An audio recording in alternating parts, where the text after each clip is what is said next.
Welcome to Rates and Barrels. It's Friday, August 15th. Derek Van Riper here with Eno on this episode. We get ready for the upcoming weekend of waiver wire pickups. Our senior hot dog correspondent, Niv Shah, drops by to talk a little Ottoneu strategy and to power rank the taste of the majors dogs that he has had this year. Your taste buds are about to go on a trip without even leaving home. It's fantastic. If you do not subscribe to our YouTube channel, today would be a great day to do that because the video presentation of these dogs will be available later on in the show. Eno has new starting pitcher rankings that have dropped. We'll talk about a few tough ranks. We'll get to some baseball news you should know. And right off the top, it's August 15th, which means it is FanGraphs' birthday. It's FanGraphs' 20th birthday, Eno. We are getting old. FanGraphs is getting old. Next year, FanGraphs is going to have a keg at their birthday party. That's crazy. Yeah, and there's a fun piece up there kind of going through the memories at FanGraphs and Appleman sort of telling the story of David Appleman, the founder of FanGraphs, telling the story of why he created it, which was to win his fantasy league, and how he spent a couple of years in his bedroom back at home after college, trying to make this thing work, and how it really took off when he hired Dave Cameron, hired writers, and just it was a fun kind of memory trip through the memories for me to read that. I would suggest that people who support FanGraphs, it doesn't cost that much, and I think it's a valuable resource, obviously. Yeah, money goes into tools that you can use every day. It goes to supporting writers who do great work as well. So I can echo that for sure. It's one of the few websites I use every single day, and trying to imagine life without FanGraphs, difficult at this point. It's one of the big three for me. Yeah. It's I don't know. I used to use Brooks Baseball, but you still use Brooks Baseball. I still use it sometimes. Baseball Savant actually loads sometimes slowly. Well, there's so much information on it. I mean, for me, it's Baseball Savant, FanGraphs, and Baseball Reference, the three that I rotate for all slightly different reasons. There's things I like about each one, or certain things that they just present in different ways. And I imagine life without any one of those three sites would be a lot more difficult doing we do, especially, and a lot less enjoyable if you are a fan of the game. Should be the big four. I mean, I hope the Athletic. I hope we are a part of that group as well for folks. But those are the big three that I use outside of stuff that we do internally. Join our Discord if you haven't done so already. The link is in the show description. Like this video if you're watching on YouTube, and leave us a nice rating and review if you haven't done so already. But happy birthday, FanGraphs.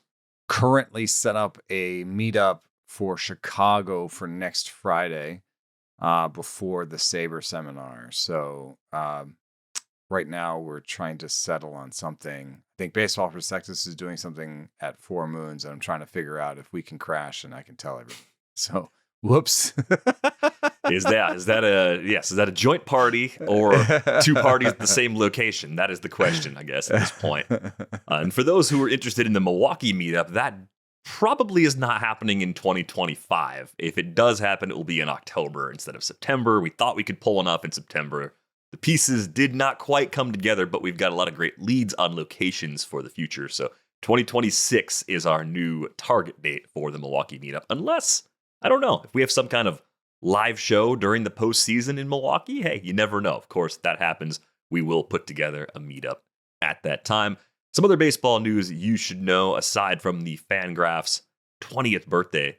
Ronald Acuña Jr. expected to return on Friday. Just good news in the sense that we would get a chance to maybe see him for these final 6 weeks.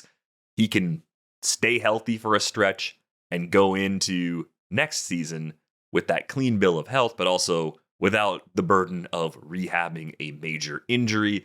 I guess the question I have for you is, assuming a generally smooth sailing rest of season outlook for Acuña, is he a clear-cut first half of round one pick? First round at all?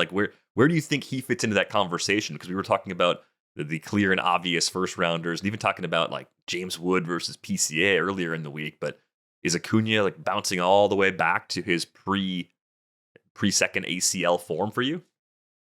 Well, I do really like that the barrel rate, the fly ball rate, he didn't really have the same ground ball rate problem that Acuña had when he first came back from the other surgery. So, I like that. I like that he's been hitting the ball hard in the air. The bat speed came back. Um, I think that the days of him stealing plus, 20 plus, 30 plus are gone. Once you have 2 injuries on there, you can see the sprint speed is down, and I just think that they'll see that as a risk. So I think that if I'm projecting him for next year, I'm projecting him from like a 290 average, 30 home runs, maybe 30 plus, 35, and like 10 stolen bases. Hey, that sounds like a first rounder. Yeah, I think that pretty safely puts him into that mix again. So as long as health holds up for him over what's left of the season, I think that's the direction Acuña is going, with the power being way up post-injury. Pablo Lopez is going to toss a live BP on Friday. I think this is also, like the Acuña situation, important just because you would like to get back before the end of the season, make a few starts, show that your arm feels good, and be preparing for 2026 like it's a normal year and not in that in-between space.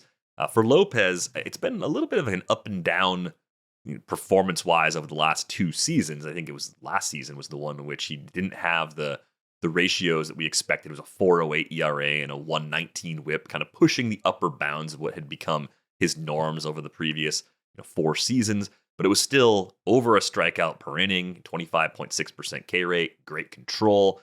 And those are the skills he has shown us this year prior to going down with this injury. So I think this is going to be a really important stretch for Lopez, just as far as that's how it dictates what his future outlook is. Yeah, and it is interesting that the other Lopez, Ronaldo Lopez, and Spencer Schwallenbach. There's some minor news, which is that they're probably not coming back this year. I call it minor not because the players themselves are minor, but they seem to be heading that way. And you could do the same thing for Pablo Lopez, where you say, "Oh, why are you coming back? Like, the Twins are done. There's no real reason. You're under contract for next year. Like, just shut it down and be healthy next year." But if he wants to throw 180 innings next year, it's probably not great for him, for his arm, for his body to completely shut down. It's better for him to come back, add to the innings total this year so that next year's innings total is not as big of a jump again. And I think that's true probably for veterans as much as we think it's true for rookies and for young players. So then also I think for yourself and for pride and for health reasons, you just want to be like, good. We figured it out. I'm good again. I'm ready for next year. In terms of what kind of an off-season program you're going to have, it's better to know, am I rehabbing this off-season or am I progressing like a normal off-season? And I think we've heard enough from people being like, I'm looking for, like, people will have like off-season surgery and then not have a great year. And they're like, well, I didn't have my normal off-season, right? Mm-hmm. So I think that's what what Lopez wants is to come back, end the season like a normal season, even if it wasn't in the middle, and have a normal offseason. Yeah, it's a grade 2 Terry's major strain, the exact same injury that Joe Ryan suffered a season ago. Ryan suffered his a little bit later in the year. It ended his season after his start on August 13th of last year. Lopez hasn't pitched since early June, and I think that's where that really long layoff, if he did shut it down, would become more problematic because you're so far removed from that max effort that you were doing too. So I think the good news is Joe Ryan has come back and had a really nice season off that injury. He's already gone over the innings total from a year ago, better ratios than last season, plenty of swing and miss stuff. So I think the health outcomes can be good. And given that Lopez has taken the necessary time to kind of slowly ease back into things, I'm actually somewhat optimistic because we have that case right on his own team that has turned out pretty good so far. Some news ahead of a really exciting matchup between the Padres and Dodgers this weekend. Michael King goes back on the IL, this time with a knee injury. I told you that I just didn't have good vibes about the way the rehab went. I couldn't pinpoint what specifically might have been wrong with Michael King, unless it was like the previous injury still bothering him. But one start back against Boston, right back on the IL. Randy Vasquez recalled, so we'll be in a holding pattern a bit with King. I don't think there's a timetable on this because it's being termed right now as left knee inflammation, which does not at all suggest a season-ending sort of problem, but one that will at least knock him out for a few starts. But as far as Padres-Dodgers goes, it's a pretty nice series on the schedule this weekend, and they've been must-see TV for their meetings for about 5 seasons now. This is a pretty big series between these two clubs, given what's happened in the NL West over the last few weeks.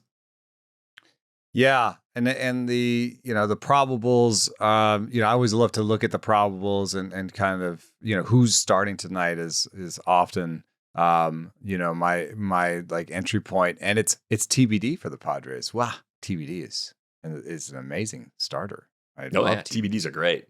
I think that's probably Vasquez.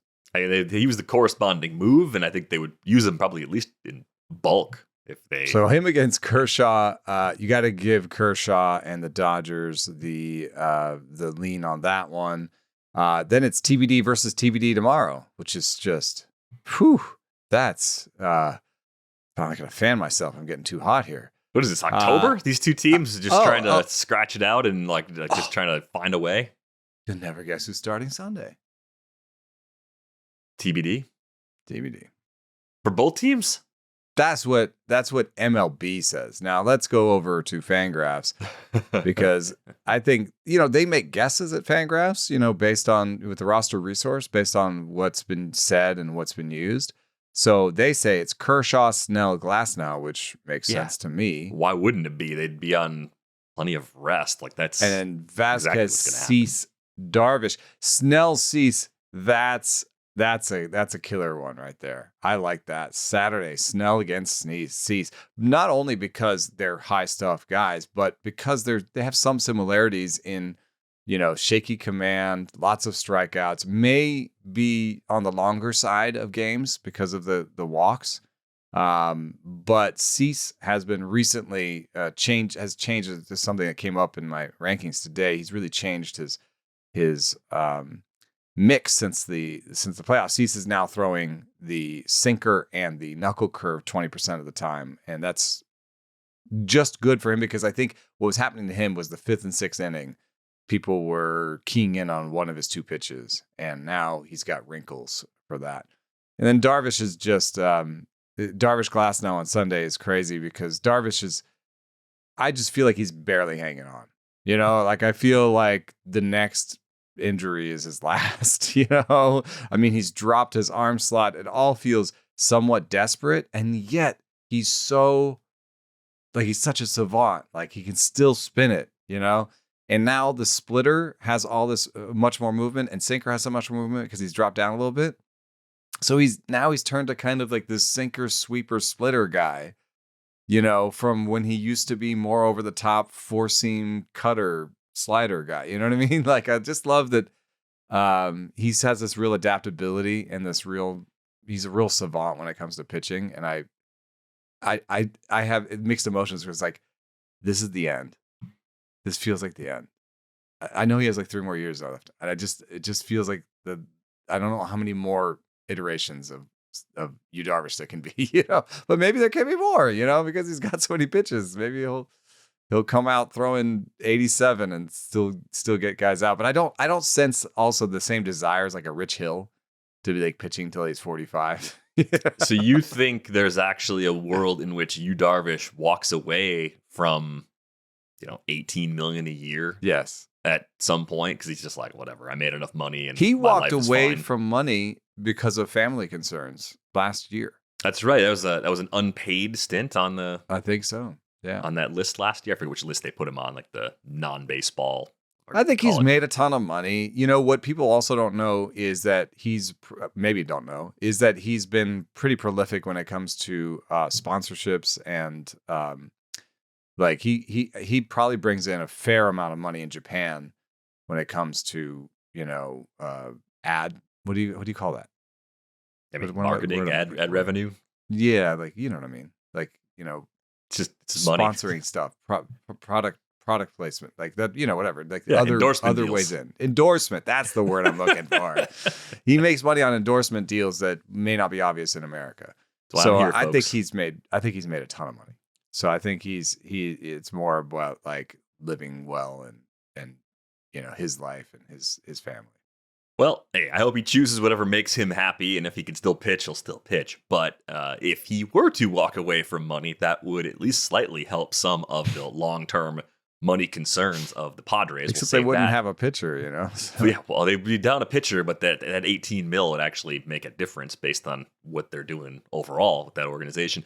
I kind of feel the same way about Kershaw that you feel about Darvish, and I think Kershaw's got fewer levers to pull. I mean, in the year of the lefty, which I guess is the best way to describe 2025 so far, Kershaw is outperforming his Sierra by almost a run and a half.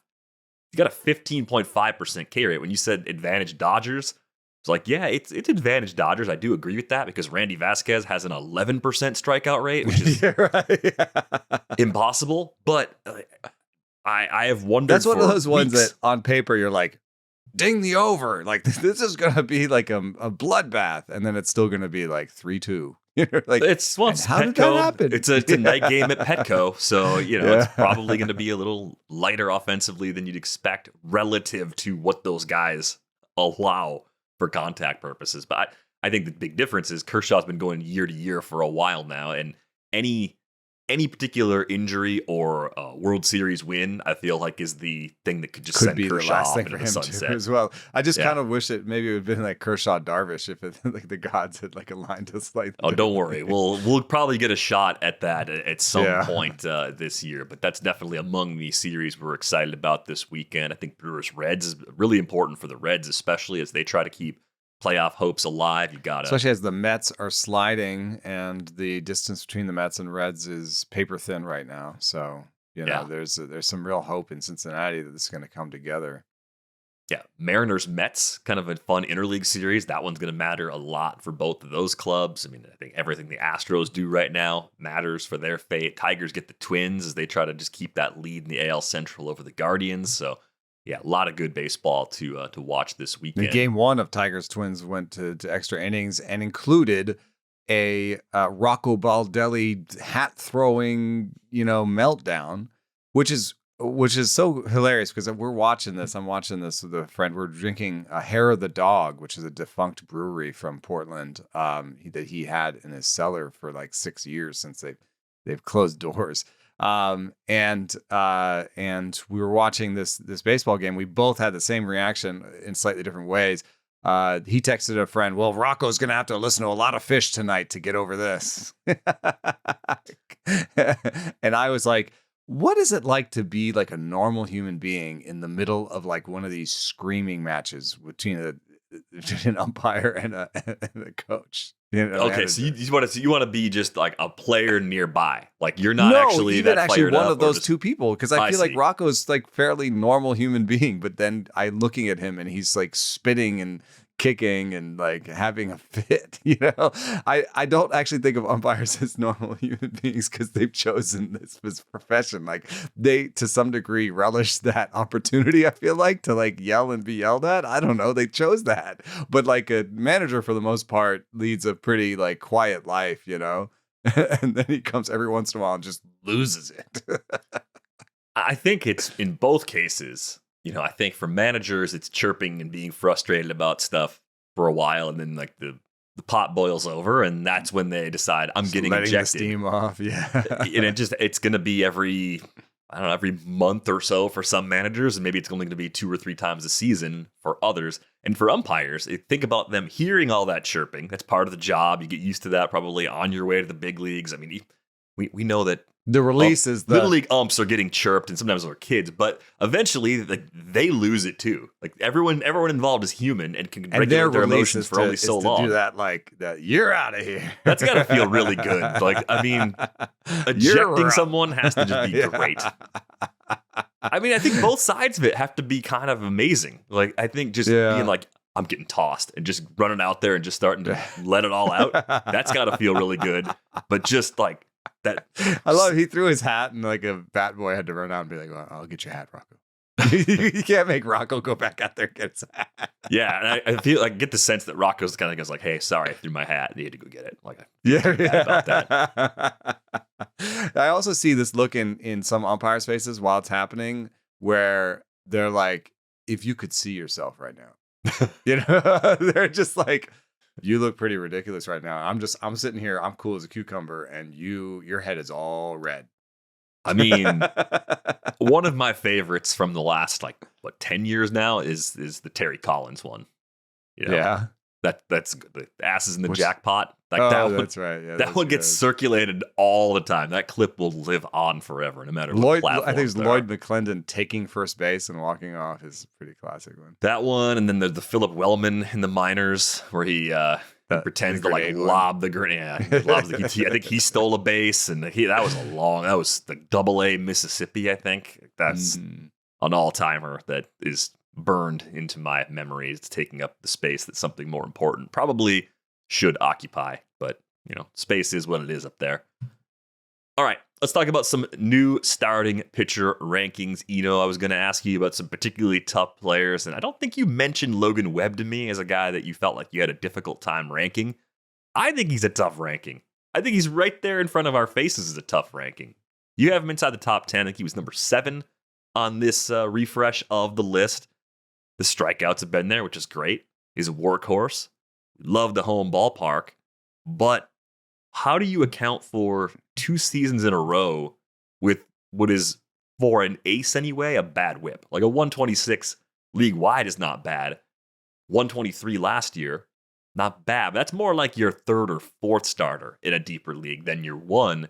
And since Webb gives you so many innings, that actually hurts you quite a bit in the category. And I think it's reflected in the FanGraphs player rater. If you look at Logan Webb for this season, where he is and where you think he'd be are pretty different. He's 27th in the FanGraphs player rater, even though he's got 10 wins, he's got the good ERA, and he's got that strikeout rate. So is he tricky to you, or do you think that whip is a little bit noisy? Do you actually see reason to believe that maybe the Giants' defense will gradually improve and that number might come down?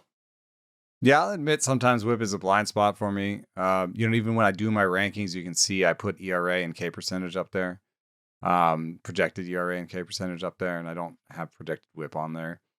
I will say that like a 347 BABIP for Logan Webb this year is probably too high. His projected whips are 118. I think that's not as bad as the last 2 years.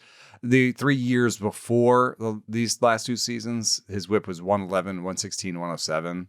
So I don't think he necessarily always does this. This is also the best year of his career, second best year of his career for strikeouts. So I thought this was, take the 2021 to 2023 Logan Webb and add strikeouts to it. So that's how I think of him. But it is worth pointing out that ground ball guys sometimes have higher whips because the ground balls are a little bit more likely to produce hits. So, that's something that is baked in, I think, even to like a 118 whip projection for Logan Webb, which is not amazing. But with the higher strikeout rate that like Oopsie gives him because it has its stuff plus number in there, I just felt like he's the highest, like maybe the highest floor pitcher in baseball, and he's reaching it like close to his ceiling right now. So I just figured the BABIP is going to drop going forward. I looked at the defense real quick. This year, the Giants by FRV, fielding run value, are 13th. By outs above average, they are 22nd. By fielding runs, they're first. So, and by DRS, they are 15th. So, hey, no agreement whatsoever. Love it. But not horrible. Yeah, right. That's as much as we could say from the metrics anyway. And I think they've got some defensive spots where they're really good. They got a few spots where they clearly are not very good. And I think that is kind of reflected in those numbers being all over the road. You think that infield would be good, though? Chapman would, Adames, he's kind of a question mark. He's fine. He's fine for now. Probably going to have to move a couple years into that deal, but good enough. Not not having like an Abrams type year out there or something, or a Volpe type year out there either. How about Dylan Cease? Is the patience finally paying off? I feel like every time we've talked about Dylan Cease this season, I've said everything underlying still looks good. It's going to come back. He's going to be the guy he was last year or close to it. Last 30 days, 3.12 ERA, 112 whip, 40 Ks in 26 innings. 18th starting pitcher during that span, 17th in your updated rankings. Are we back to the good Dylan Cease? Did he make some adjustments that we believe in? Yeah, I think it's that wider pitch mix. What it does speak to something that I think, and maybe I can jump to another tough rank here. Sorry for the rundown, but Cade Horton and Dylan Cease. So you can take Dylan Cease, right, and you can say his K- BB suggests that he should have like a 3.30 ERA, right? And you can say there's just going to be regular regression. He could do everything he's doing right now, and he could have a 3.30 ERA. But he had a two pitch mix. Dylan Cease did, right? So it's like maybe people are hitting homers off him because they only have to worry about two pitches.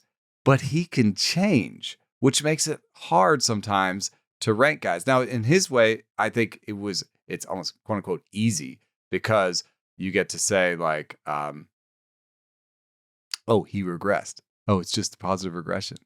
You know, and you get to bake in that like, oh, he changed his pitch mix, but no, whatever. It's just positive regression, right? So I was always right. But what I'm saying is these players are changing as we're trying to like assess them, right? So Cade Horton, you can look at his K- BB, and especially going into the last start, it was bad. His comps were like Luis Severino and Taijuan Walker, you know, in terms of K- BB.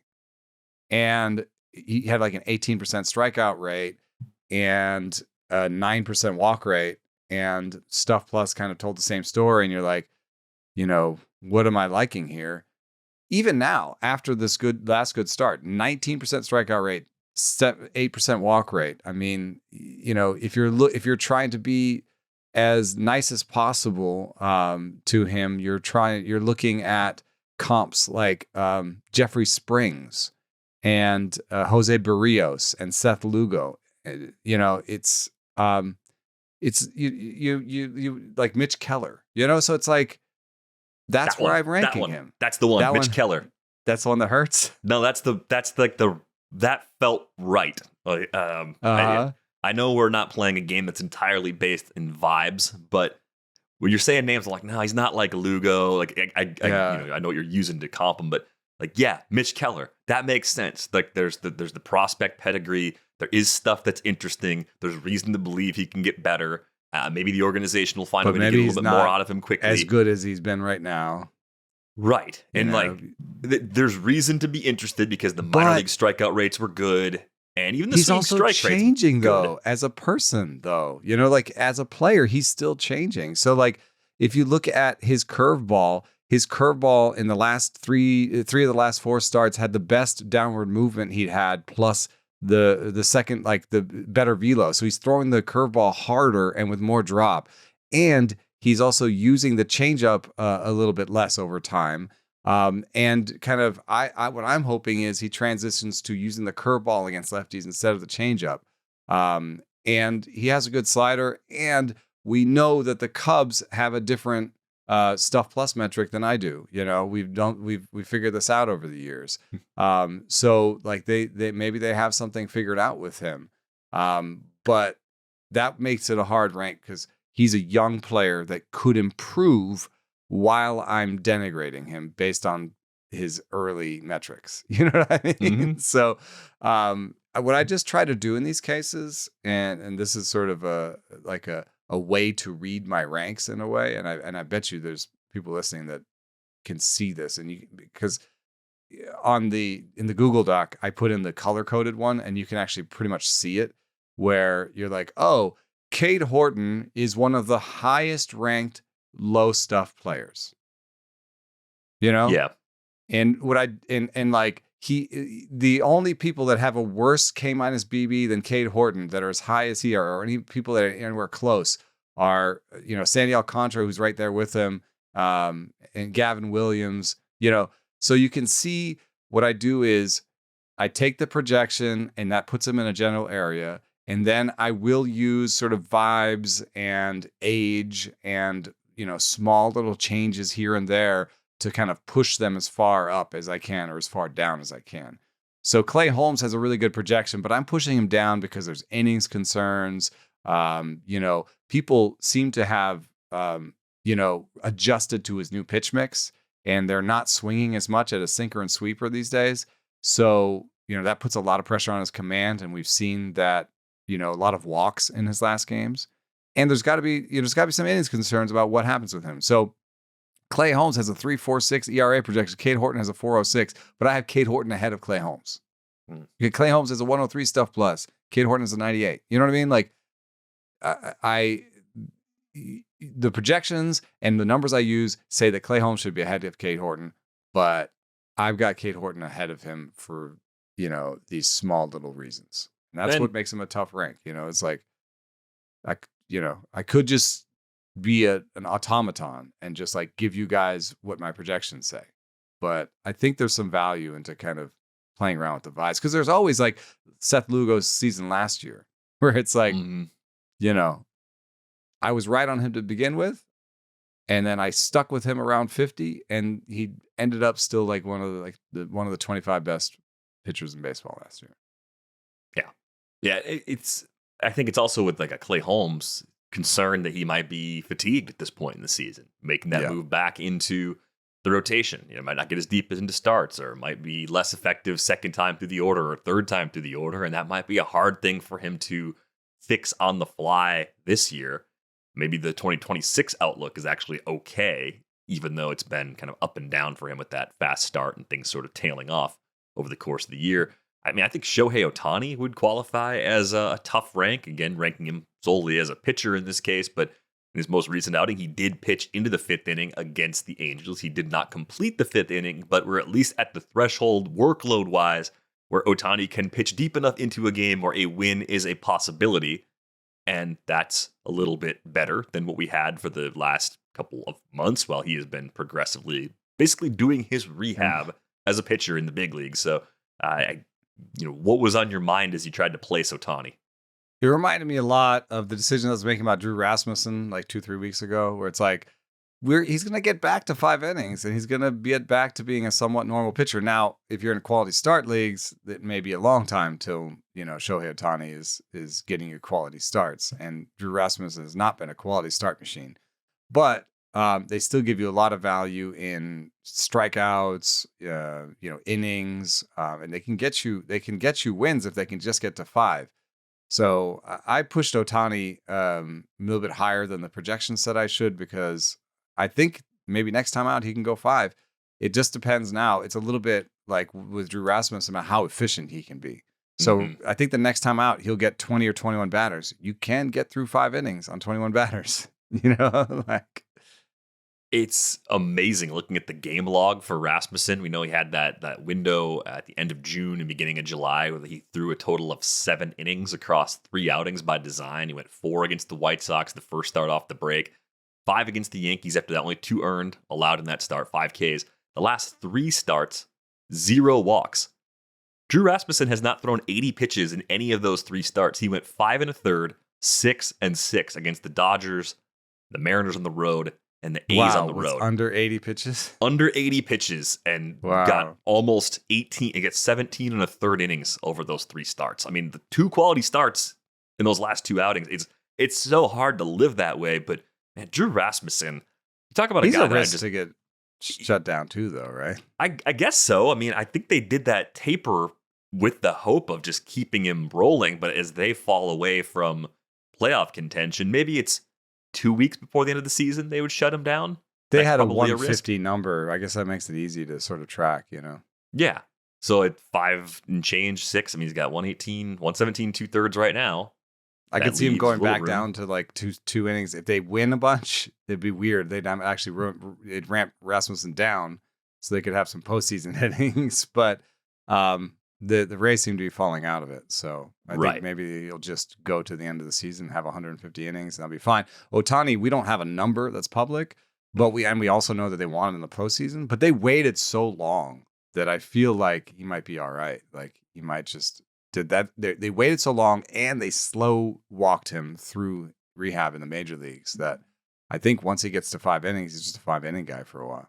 Right. He threw 80 pitches in his last start. He went from 54 to 80. He's not as efficient as Rasmussen, so, Not as I wouldn't expect him to be, especially given some of the command questions we've had about him at various points in his career. But the thing that's surprising to me, looking at Ohtani's numbers so far, is the walk total. He's only walked 5 guys in 23rd and a third innings stretched out over those 9 starts this year. That's not the Ohtani that I thought we'd be getting. That's like a very pleasant surprise in an area where I didn't think we could even be pleasantly surprised. I think, some of it has been pitch mix. He's just starting to throw the splitter again. The splitter is the one that I think he commands the least. I mean, you see it and it looks nasty, but then it's like, a foot outside the strike zone. So, I wonder what'll happen when he works more of the splitters in. But he's been so dominant without that. If you look at strikeouts and walks, like he's been as good as we could expect coming back from the surgery. So that's been good news. And it's similar to Chase Burns. Great strikeout minus walk, but we have to think about roll, and roll is one of the hardest things. I have Burns around 50, and like what I feel about Burns is his next start is going to be great. The one after that is going to be great. That might be the last 2 starts he has left, and it may only be 1 start. So how do you represent somebody who you're like, I'm really excited about the next start or 2, and then there might not be anything after that? I didn't know how to put that in the rankings, What is your guess for what their actual stopping point is for his workload? I mean, it's 34 and a third in the big leagues this year. Plus 42 at AA, 12 and a third at AAA, 11 and 2/3 at high A. That's 24 and 42, 66, 34 and a third. So he's over 100 now for the season, just barely across all the levels. I think, I asked Trent Rosecrans about this, and he said that Trent said, I think that he goes to the bullpen soon. They wouldn't use him in back-to-back days when he goes to the pen, though. So it could be like 2 innings maybe at a time. Originally, after the trade for Zach Littell, Nick Martinez was headed to the pen, but then Nick Lodolo went on the IL with the blister. Lodolo is supposed to be throwing and has kept throwing plyo balls. So Lodolo is I think maybe trying to avoid a rehab stint and just come right back. And so if Lodolo comes right back, I think they just leave Martinez and Lodolo in. This is a blend of me and Trent here. But he says, Trent thinks, I wouldn't be surprised if Burns is next to the pen. And then I guess, do they have 5 starters when Lodolo comes back? So Burns is next to the pen and Martinez goes to the pen when Lodolo comes back. That's Trent's. So we may not get another start from Burns. That's kind of wild, though, because he got to 100 innings at Wake last year. So wouldn't you think 130, 135? I guess you're buffering those bullpen innings 2 at a time every couple of days. Yeah. And then you got to leave a little bit if they do find their way into October. I guess that makes sense. But if you give a start to Martinez, you could have given to Burns. I think that's a mistake. Well, I think it lowers your chances of reaching the postseason. That's So what if you're in their position, if you want to would you rather just make it and have to shut Chase Burns down than not make it because you were trying to get in there with a little bit of wiggle room? Like, it's not an easy problem to solve, but I also think the playoff odds are still low enough. I'd probably weigh the benefits of Chase Burns continuing to go 5 or 6 innings at a time until he hits his cap versus and now we're going to possibly having Burns out of the pen in the playoffs for one series. Who knows? Guys, the K's are just ridiculous. 57 to 13 strikeout to walk ratio in 34 and a third innings. Like, he's going to figure it out next year. Okay, so let's just say we're working off of like a 150 to 160 range sort of innings projection for Chase Burns next year. Where is he going to rank for 2026? Yeah, I mean, Oops has got a 321 projection. Now Zips has a 470. Which I think is just overreacting to this year's major leagues. I would probably try to be conservative and give him like a 3.4 ERA projection.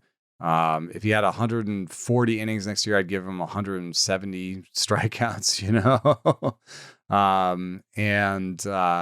And so that kind of player would have to be in my top 25 it couldn't be worse than top 25. Now, there's some risk there. So I don't think he gets all the way into my top 15. Top 15 is more established arms. So there is that sort of place that I put guys like this, that I think ends up being like the Tyler Glasnows, Oh, yeah. Right. An overpay around the pick 100 mark, potentially, or pick 90. Right. That's where I think But you got to to put them up there because the projections say they should be up there. But I can't put them in the top 15. Top 15 is reserved for, I think, more established arms, more like that I feel like 100% on. No, that seems fair, but that's a nice aggressive outlook for the 2026 ranking of Chase Burns. We got a few waiver names to get to, Eno, before we go. A few players that are on the scene or about to be on the scene. Owen Caissie joined the Cubs this week. We didn't talk a lot about him on the Thursday episode, and the big question is how much can they fit him into the playing time mix, given how crowded and healthy that depth chart appears to be at this point? Is it more of a fourth outfielder plus sort of role to get Caissie some big league experience without expending the rookie of the year eligibility for 2026? I mean, it's an interesting bat. I just don't know if the playing time is going to be there in the short term. Yeah, I mean, he has 95th percentile max EV in the minors, and he hits the ball super hard. He does strike out a little bit much. The thing that's awkward about it is that he is a left-hander, because if he was a right-hander, Pete Crow Armstrong has 41 strikeouts and 4 walks against lefties this year, and might be in danger of losing some time against lefties. You could still slot Caissie in against lefties, I guess. You could put Suzuki in the outfield, put Happ in center, and Turner at DH. I don't know what Caissie's doing otherwise, other than what I heard, in one of the analysis was that they're going to sometimes sit their veterans. So the occasional at bat for Ian Happ or for Kyle Tucker or for Pete Crow Armstrong, just to give them some rest. We are fans of rest here on the show, but I don't know how much that translates to Owen Caissie's production there. We also have breaking news, hot off the telex. Chase Burns has a grade 1 flexor strain. I'm glad I have a cryon I could just put up with his name on it. I mean, how many innings are left? 0. It's he could come back. I'm reading the RotoWire note. He met with manager Terry Francona earlier this week to discuss his workload restrictions down the stretch. Unclear if those limitations are related to the injury, but the 22-year-old will be unavailable for at least the next couple of weeks regardless, which... Maybe this is a ghost IL. It could be. Like, I don't want to cast aspersions, but... Right.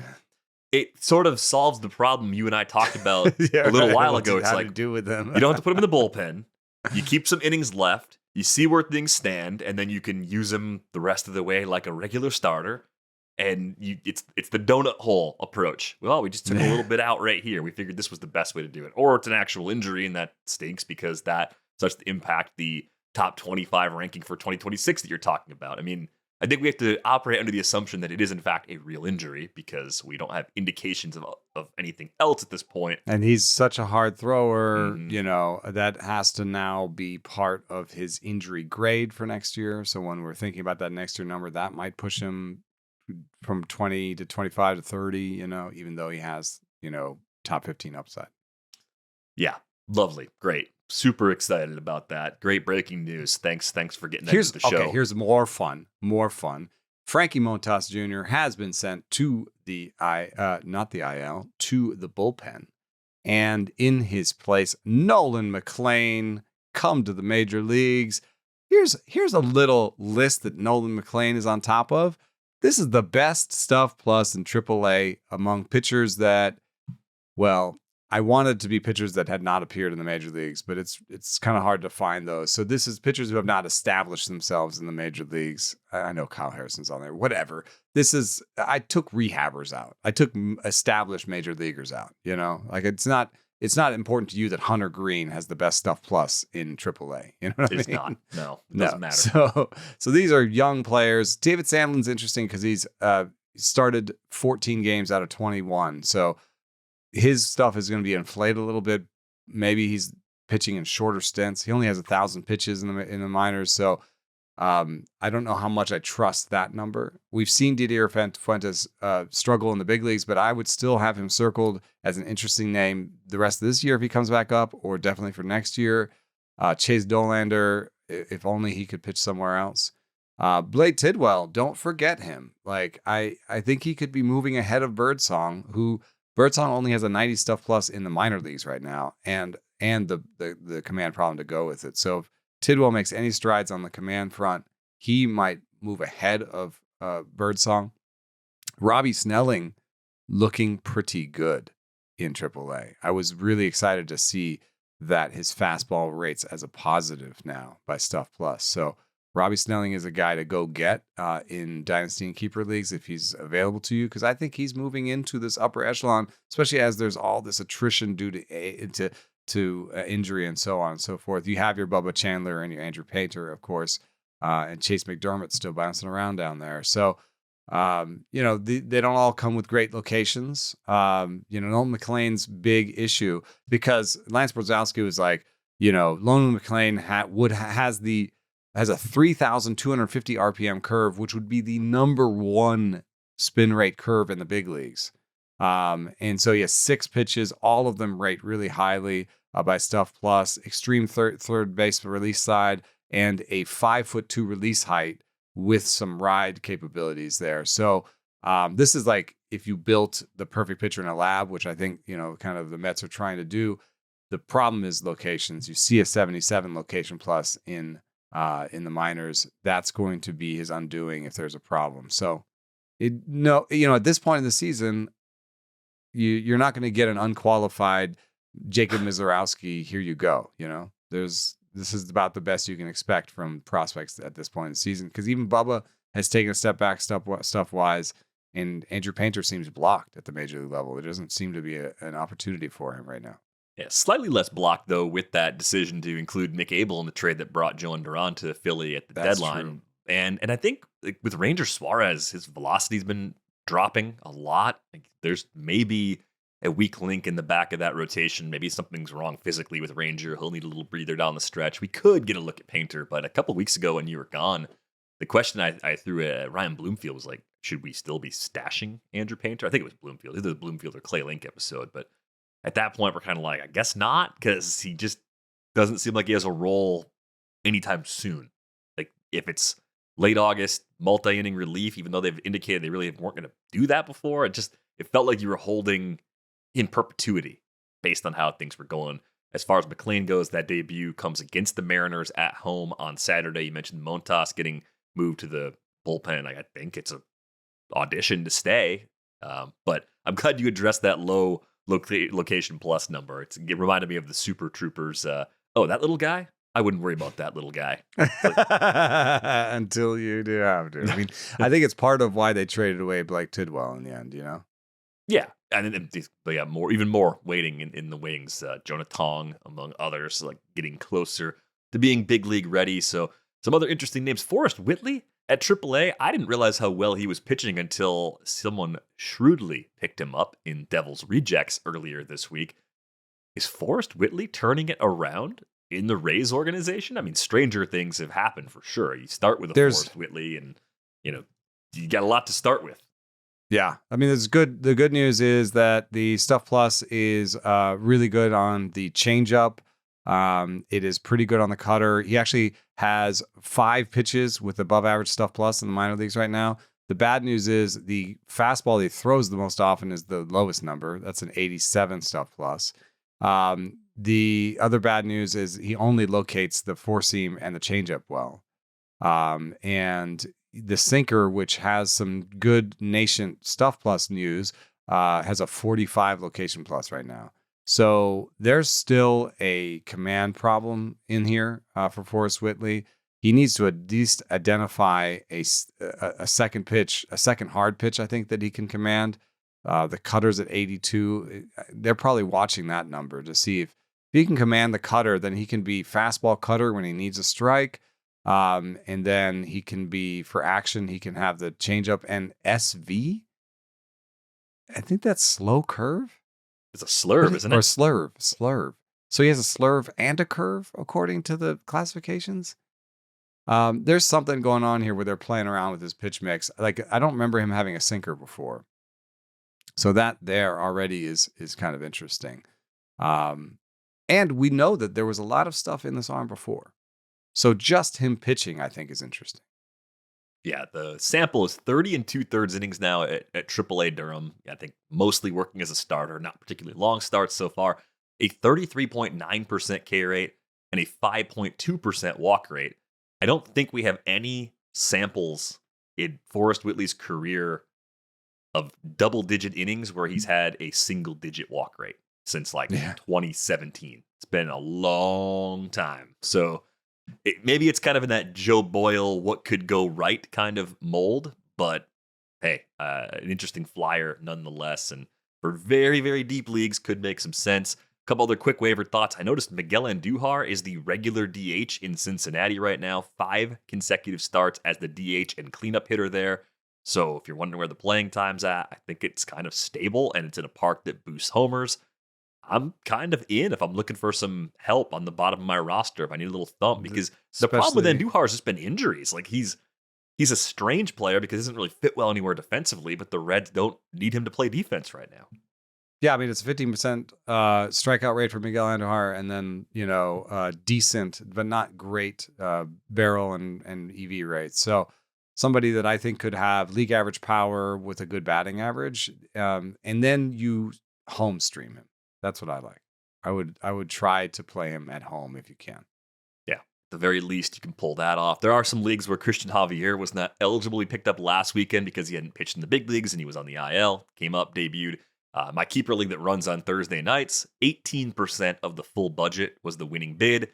That means $18 is the keeper price in that league, which might actually be keepable in a 16-team league if he looks really good down the stretch. But I think it's pretty clear if he's still available in your league, it is a break open the piggy bank if you need pitching sort of situation. Up to 51% rostered in CBS leagues right now, probably going to be closer to 80, maybe 90% after the weekend. Are horrid. I don't really understand it. I mean, one thing that he's doing right now, he's throwing the changeup, the sinker, and the cutter and the curve more, but Stuff Plus hates those. Maybe it's good for him to be a wider arsenal pitcher, but that Stuff Plus is now going into Oopsie, which gives him a 4.72 ERA. The bat has been negative on pitching all year, 5.17 ERA, but even the best projection for Christian Javier is a 4.20 ERA from Zips. So projections hate him right now, and I think it's just a LODEM play. I think you go for it. I have him, in my rankings, even though he has a 4.72 projected ERA in my rankings, I have him as high as I could push a 4.72 ERA, and I have him 77th. There's nobody else. He's like in the Andrew Abbott, Jacob Lopez area, where I've just put all the guys that I'm like pretty sure these projections are wrong.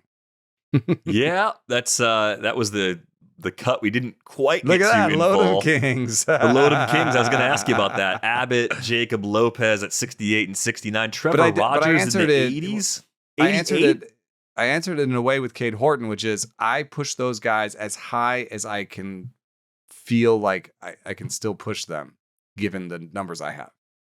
So if you look, the color coded again, the color code is amazing because Christian Javier, Jacob Lopez, Michael Wacha, they are the first Reds, like red, in red green where red is bad. They're the first red projected ERAs on the rankings. Like Landon Roop is at 69. He has a 3.96. Andrew Abbott at 70 has a 4.48. What I'm saying is they're closer together than you expect, given those projections. I think Rogers belongs a little closer to them. I think he's one of them. He's part of the group. 5.7% walk rate this season, career best from Trevor Rogers. Yeah, 1.43 ERA and a 0.81 WHIP. No one's expecting that going forward. But compared to the Javier projections, which it's not like you're choosing between the two on the wire, most likely, I guess I wouldn't drop Rogers to get Javier necessarily. I would drop someone else if that was the sort of mid-sized The only problem play. is, for me, is like Andrew Abbott's an ongoing exercise, and how can we figure this out? Jacob, and he has a larger and larger sample size of success. Jacob Lopez has some changes in his pitch mix. Christian Javier has changes in his pitch mix. Trevor Rogers is basically throwing the same mix he threw in Florida when he had a 4 ERA. So that's what I expect from him. And I have him fairly high given his projections too, but I don't have him all the way in the Javier Abbott Lopez section.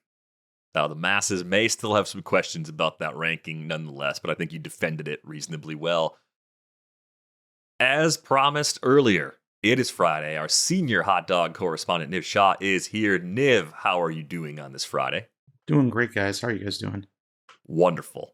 Awesome. It's a summer Friday, and you sent me the bulk text of all of the hot dogs from the Taste of the Majors this year. And the saddest part was like I wasn't missing any of them. I had them all on my computer. I had them all ready to go. One. Yeah. I didn't delete it. So I just went through and I was like, oh, wow, this is going to be a fun slideshow. So in a few minutes, we'll take a little trip through the Taste of the Majors experience. Going to rank the dogs that Niv has had so far this year. So if you've missed any of these segments, this will be the best way to get caught up on what they've been doing at Nats Park this year. But before we get to that, we're going to talk about some keeper considerations with you being the founder of the Ottoneu platform and Eno and I playing on there. There's some questions that I run into this time of year. It's the third year in a row where I'm not contending, so clearly I'm not doing something right. Managing the roster this time of year, still very important. I want to talk about Ozzy Albies as an example, just because he's on my roster, but players that you know you are not going to keep that have reasonably high salaries and are actually maybe even impossible to trade unless you put a full loan on them. And even in this case, I think about Albies, I'm like, sure, I'll cover the $19, no problem. I don't think I'm getting a guaranteed keeper back in return right now. So the other option is to cut him and just see if anybody else scoops him up. At the very least, I free up a little bit of cap space. It can take some more interesting shots elsewhere. But is there also the benefit that if someone does claim him, they may have to make a more intriguing drop and kind of create that waterfall effect of some other players being turned off of rosters?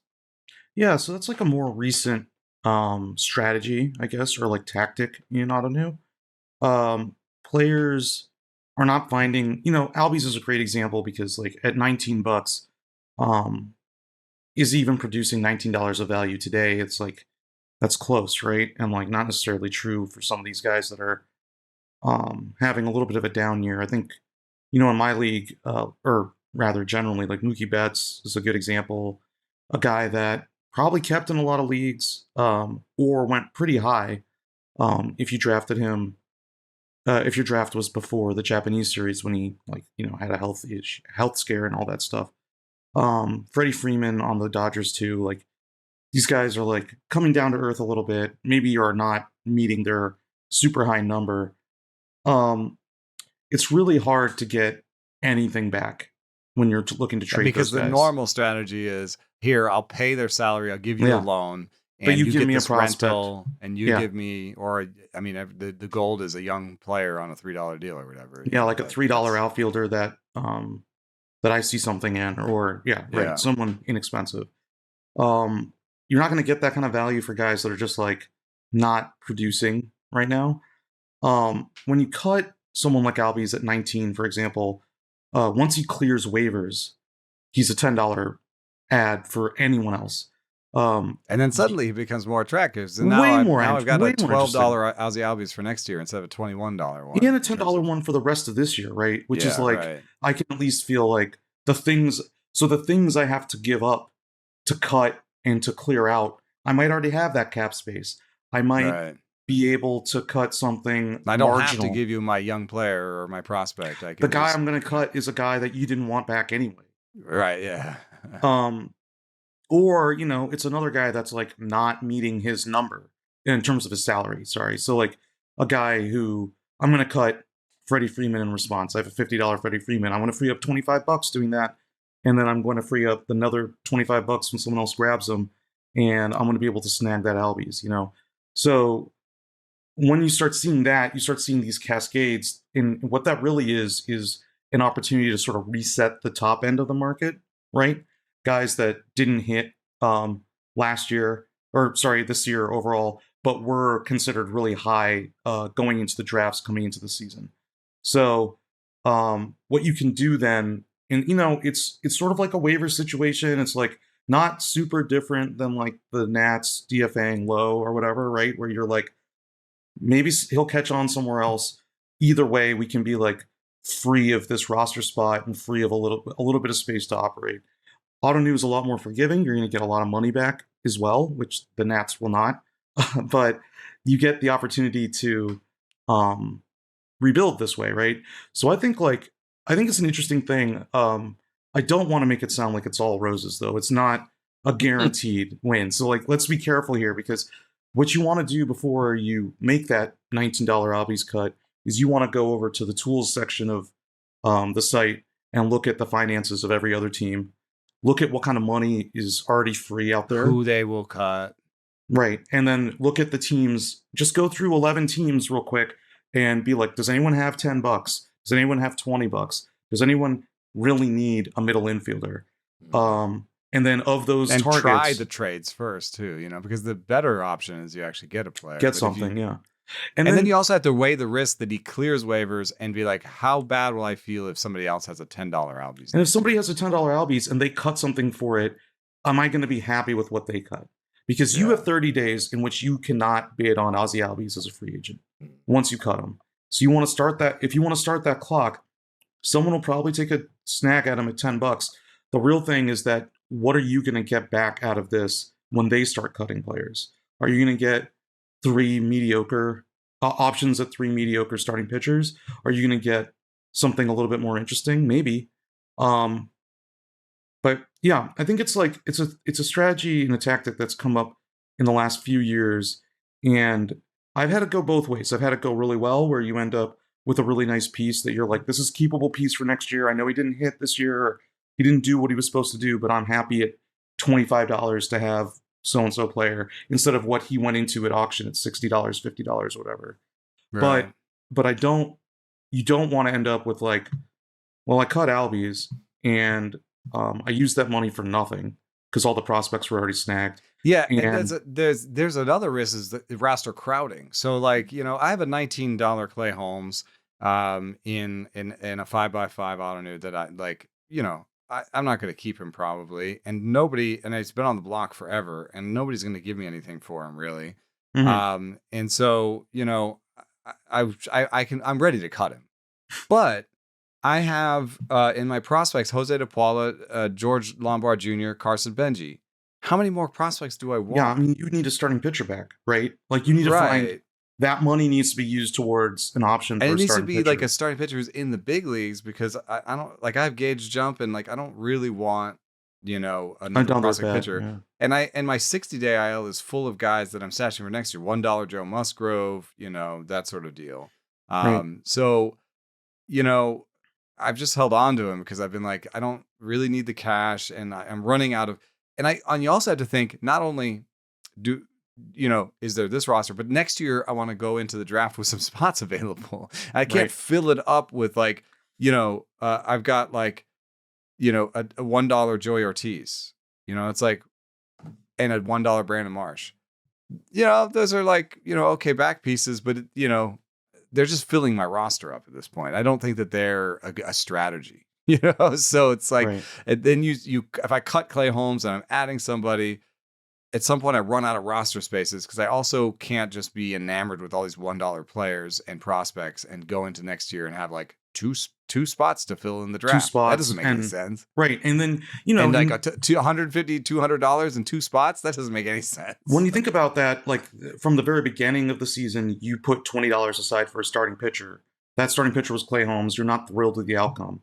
But then you were like, I have this $20 spot in my roster that is. I can't just fill it with the $1 guy. I can't just be like, exactly. Yeah. I need like a $20 worth of production out of starting pitching, because that's what that money was meant to be for, right? When I looked at my entire plan going in, so you can end up with a situation where you're just sort of like you're holding like the empty bag. You know, it's a little bit of musical chairs, and if you don't win the auctions from the cuts, or you don't shake anything loose, you can end up being like, well, I don't know now. Now somebody has a $9 Holmes for next year, which is like a little bit more attractive. Man, or whatever. one of the most important things is like at every moment, and you know, I think you're sort of implying this. At every moment, you sort of need to think like, hey man, the auction draft is not where I need to do the bulk of my work, right? Yes. Right? Like, it is so frantic. There's always more money than you think. There's more money than you think, and the prices are higher than you think, and there's less talent than you think, because anything that's good talent on a good price has been kept. So like we're all feeding at the trough of the last year's bad buys. Last year's bad buys, or last year's like, this guy is just at this guy's a $70 player and he's not going to get capped at $70, or he got loaned out, or get traded out. Right. And sometimes there's like the very top rental veteran stars near the end, where it's like, and that's good, and you can plan on that. But like, at the same time, like, if you have a $20 plan for a starting pitcher, you don't want to be like, cool, it's maybe you do, but you don't want to have too many spots that are like, I need to go into the auction draft and spend $20 on a starting pitcher, $30 on an outfielder. I need to get a starting first baseman. Like, you want to keep those. You don't want to be so specific. Needs. You want those needs to be like less than more general. Generalized. I need a bat for $30. I need an arm for $30. Whatever. Right. And then, so when you're cutting someone like let's say the $19 Albies, you had a $20 spot for middle infield there, and Albies was like a pretty nice buy going into the season, like a value play. And then you're like, man, that didn't play.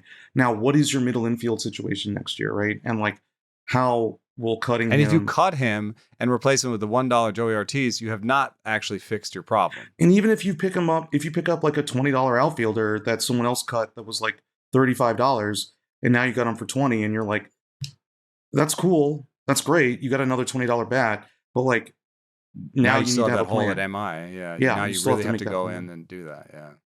So I think it's fascinating to think about like these rosters as a whole. You have to, and I do suggest to people they should be doing their rebuilding work right now.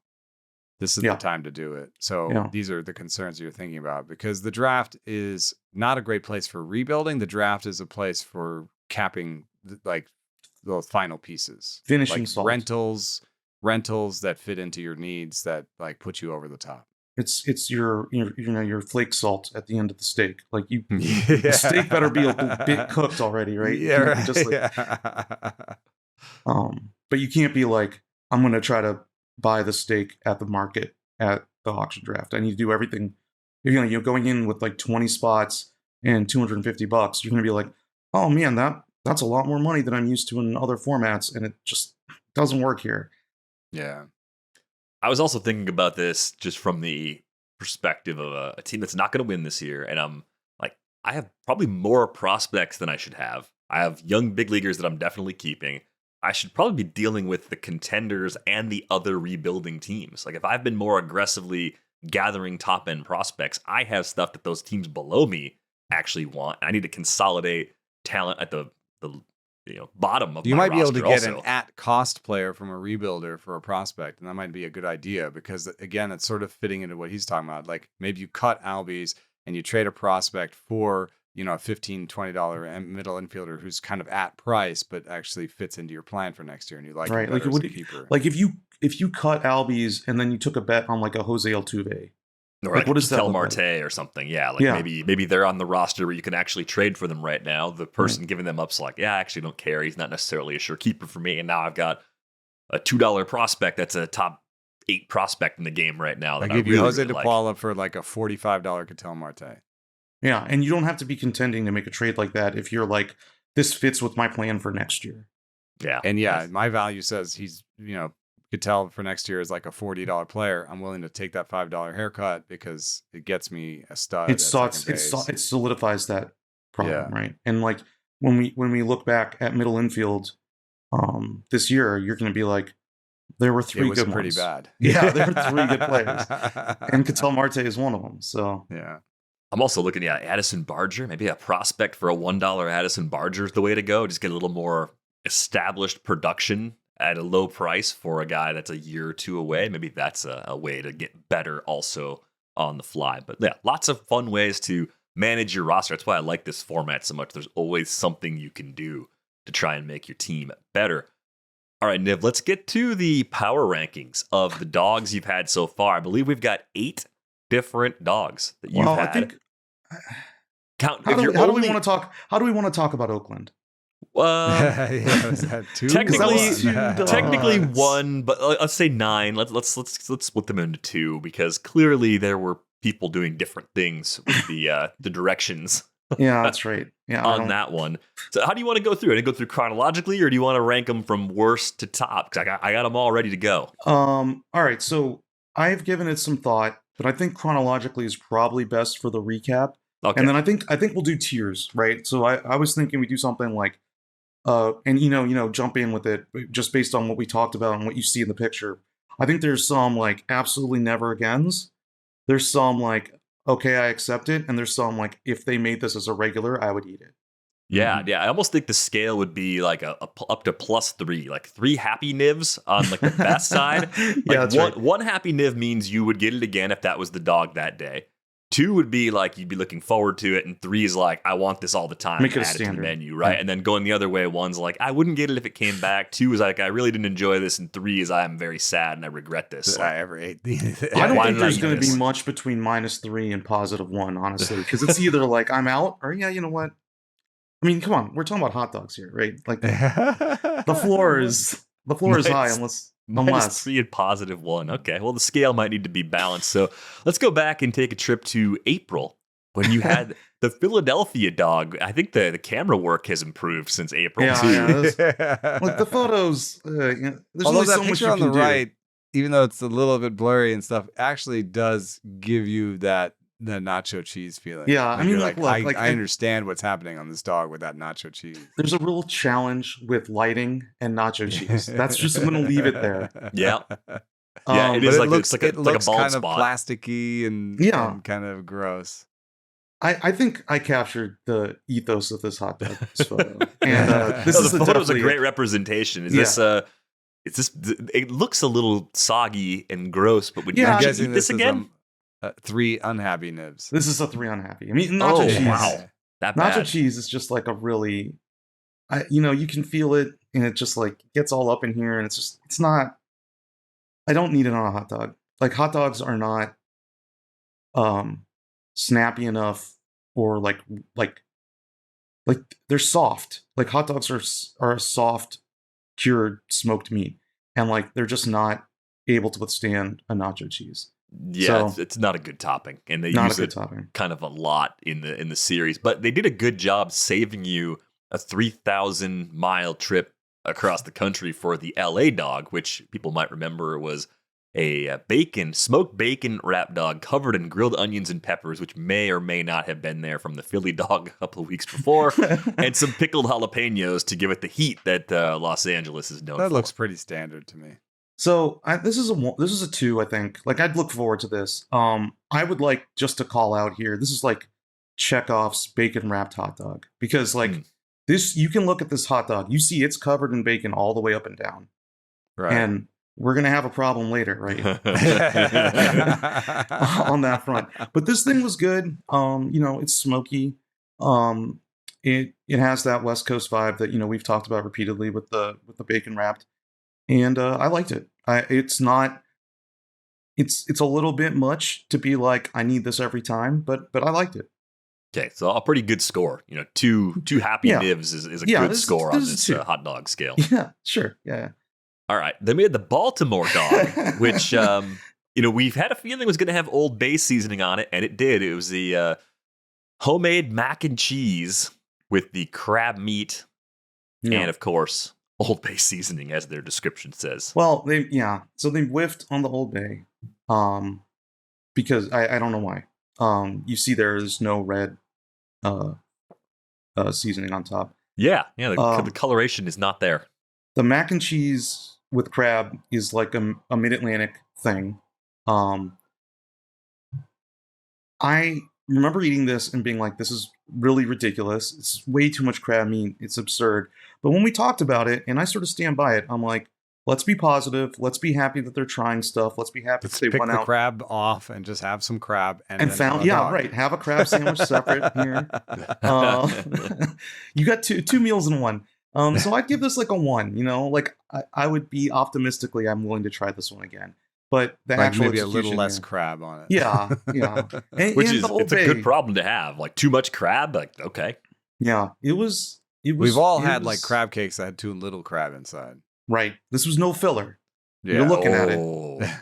No filler here. Is there a way to execute something with a crab cake and a hot dog? All right, let's just think about that. We don't have to get to that right now because we're going to get too sidetracked. All right, so after Baltimore, you had a visit from the Giants, the San Francisco dog. I love their sign for this one. Healthy? Maybe not with this beef frank top with herb mayonnaise piled high with a savory vegetable slaw. I think the good note you had on this one is that the slaw wasn't as messy as it could have been, right? This was a dry slaw where they kept that mayonnaise separate, right? They spread the mayonnaise out and then put the slaw over the top of the dog.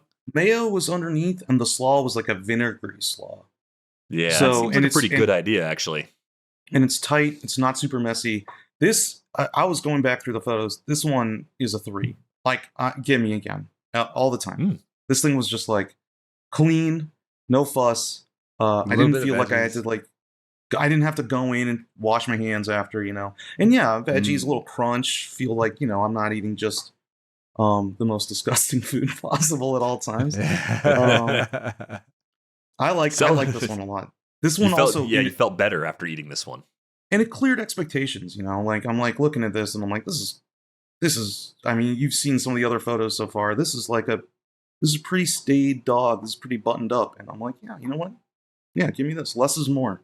Yeah, probably the most aesthetically pleasing of the 4 we'd seen up to this point in the season. Yeah. The Cubs came to town, and I don't know what went wrong exactly. I've had Chicago dogs. We talked about this one at the time, and I've never in my life seen jalapenos on a Chicago dog. But hey, Taste of the Majors went where no one has gone before and just fired a bunch of jalapenos right across the top. They had the sliced pickle on the side.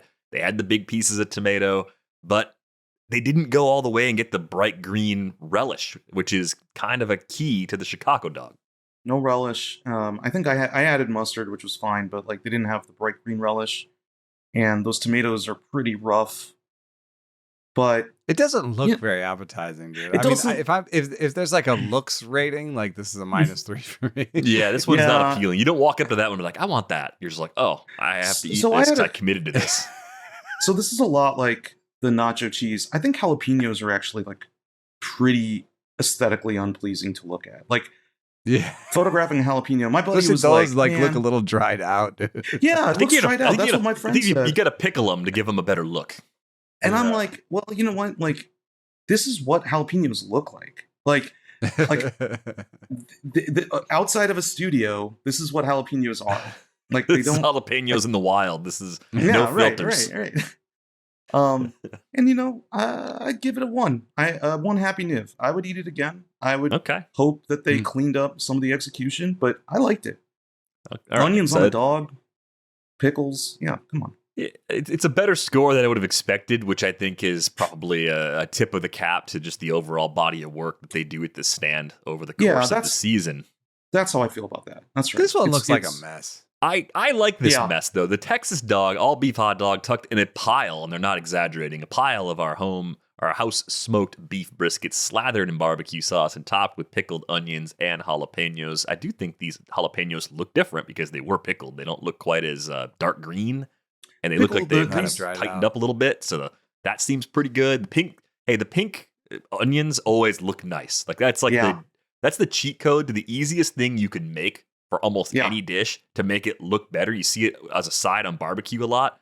You need that pop of color. Without that, this thing would look terrible. Yes, correct. Totally agree. And this is a 3. This one was awesome. It's mostly because their chopped brisket was pretty good. This is ballpark good. Not I don't want to hear people from Texas being like, yo, but ballpark good brisket in Washington, D.C. Sure, I'll take it. Ballpark good is a different thing. Yeah, I mean, it's like airport good. Your choices are what they are. So airport good is, it's airport good. This is the airport Chili's of briskets. And you know what? If anyone's had to sit through an hour flight delay, airport Chili's, you could do worse. So, I like this thing. I thought the onions were good. You said it looked like a mess. It absolutely was a mess. And I sort of wish you had I to had go. You had to go wash your hands. Fork, I had to wash up napkins, and I hand wash, all go of it. back yeah. for the fork and extra napkins. Yeah. to And, finish you know, it so off. it's unwieldy. So, you know, now I'm talking myself down. Maybe it's too happy nibs because I do remember being pretty unhappy at the end of eating it, and I was very happy during. But at the end, it was like a frown may have crossed the face. So It brought it down at least a half to like a 2.5. So maybe one notch behind the San Francisco dog, I guess, or half notch below the San Francisco dog. Yeah. You know, if we're saying 3 is Niv every time would go back and get it, no doubt, if it was on the menu. This can't be a 3 because I avoid messy chili dogs at Nats Park all the time. You've learned your lesson now. Oh God, what have you done? I feel like what we're As if doing right Skyline now. chili wasn't enough of an abomination. No, I know, man. I just feel like most of us, you grew up and somebody in your family at some point forever ago. If you grew up in like the 80s and early 90s, there were slideshows of vacations that you had to watch at some point. Yeah. And we're doing that with the modern form of that. But like, this was the picture of all the pictures that I actually kind of wish I had deleted from my phone and my computer already. The Cincinnati dog brings me shame. Like I'm a person that will eat hot dogs. I'll eat almost anything and love it. And I just look at this and I'm like, this makes me sad looking at it. You know, it's seasoned It's chili, messy. It's underneath so much. way too much nacho cheese, and of course jalapenos again, which I don't know Cincinnati cuisine inside and out, but I also don't think of jalapenos when I think of Cincinnati's chili food. Like I think it's you know like a sweeter chili, and that's the thing. I don't think they put jalapenos on Cincinnati chili. No, I don't think so either. I'm certain they don't put nacho cheese on it. Yeah, it's shredded cheese for sure. I've seen it. I've seen pictures. So is this the dreaded -3? This is a -3, guys. Yeah. This is beyond. I don't think 3 goes far enough. This thing was the worst. This is worse than the Philly one. This is just, guys. I mean, like again, nacho cheese. There's some ground beef under there, but at least like with the Philly one, there was like grilled peppers and onions that gave it some textural distinction. This is like, man. I don't know, man. Just like, I could have eaten this thing with a straw, it felt like. You know what I mean? Like, it's just not, there was no resistance, and it's just, It's capsizing under the weight of the nacho cheese, which is just a bad problem to have. That thing I don't even want to pick sinking. it up. Like, I don't want to touch it. yeah, right. No. You're like, how do I begin to pick this up? And somebody that ladled that nacho cheese on there smiled at you because they gave you extra. Like they gave you extra cheese. Like, I got you. Me. They I'll hook they you were up. helping me. And You're you're like, do you no, have I a think fork this and is knife making to it eat worse. this guy? Yeah, man. I don't know. You need like an assistant to eat that thing. We need a big rally because this is the most recent dog. It's the Oakland dog, which came in 2 different forms. The one on the left, the colossal dog wrapped in apple smoked bacon on a soft potato bun, mysteriously has some pulled pork on it. That's a bonus because it's not in the description. And on the left right, one wasn't bacon wrapped either, just to be clear. Like there was no bacon hidden under there. Okay, so maybe they were just out of bacon, didn't want to bring They the were just bacon like, we're pulled downstairs. porking it. Yeah. I think the pulled pork one. I'm not going to put words in your mouth, but I guess it's like a 2 or something like it. Yeah. It very, very close to the Texas situation. Totally phoned in, but you know they just had some extra pulled pork around and they didn't want to wrap some dogs with bacon, and I'm in. Whatever, man. Yeah, fine.